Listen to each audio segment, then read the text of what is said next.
I lived on a street called Effie Street in Fresno, and I had a lot of paranormal experiences there. I was a little boy, and as I grew older, I wanted to know if the paranormal was real. I wanted to know what happened to me on Effie Street. Was it paranormal, or was it childhood nightmares?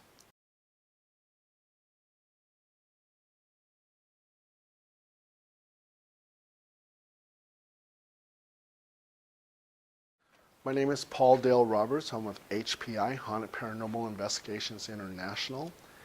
And my role with HPI is I'm the HPI General Manager. I'm a paranormal investigator, paranormal writer, and a demonologist. And also, too, a ufologist. A ufologist is one who studies UFOs. And if you really want to place it into a package, you can call me a 410 investigator, and that means a person who investigates all things paranormal. All right. In 1979, I was the third and fifth Disco King. I danced 8.5 days, which is 205 hours for the Guinness Book of World Records. I had the Guinness Book of World Records for a period of 1 month, and I was beaten by some guy in South Africa who danced 329 hours and a half. My very first experience as a paranormal investigator, I was actually dating a girl who was a paranormal investigator. And she told me that if I went to the National Hotel, and she goes, Paul, since you're a freelance writer, you could probably write a story about this investigation. So when I went to National Hotel, I said, well, I better ask permission. And I said, who's the president of this group? And that's Shannon McCabe. A typical investigation would entail, first of all, getting the call or the email in. And then what we would do is we would interview them via phone, find out what the problem is. But basically it entails getting the phone call, the interview, getting set up for the investigation, going through all the evidence, and then the revealing it back to the client.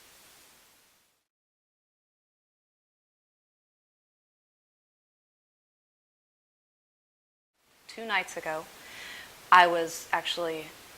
we had our bedroom door open, and I was looking, and I saw a shadow go from my children's room over to the stairs.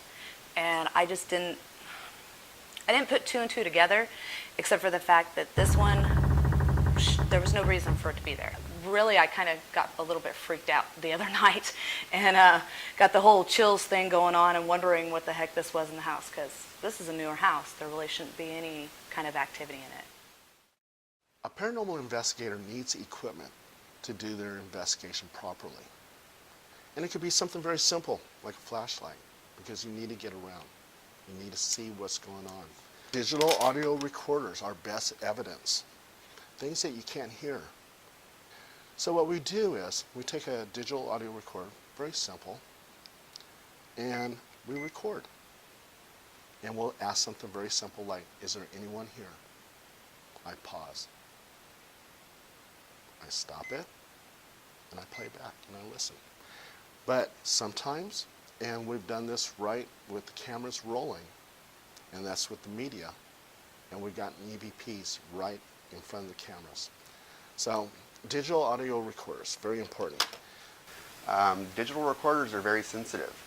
You don't know if you're picking up the car driving a block away, and you're listening to it very closely, and you're trying to make sense out of it.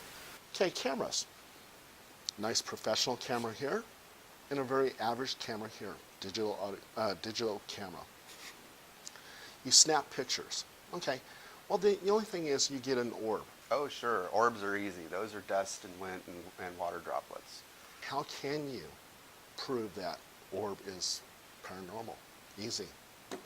With a camcorder. I could never say that an orb was anything paranormal. Light plays tricks.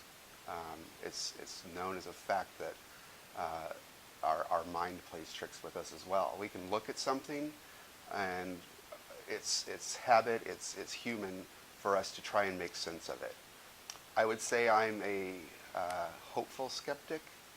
I'm not sure that you can actually prove that there is a life after death or these paranormal experiences are actually occurring.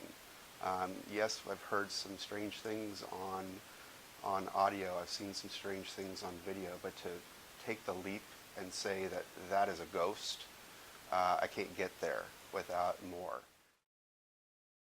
When I was 6 years old, I would always talk to this rocking chair that was in my closet and it would rock back and forth. When I was a kid, I came home and I was kind of looking at my doll and unicorn collection, and I used to make them, like, do little scenes and stuff on my shelves. Well, the next day they had all moved from the way that I had placed them. I wanted to know what happened to me on Effie Street. Was it paranormal or was it childhood nightmares?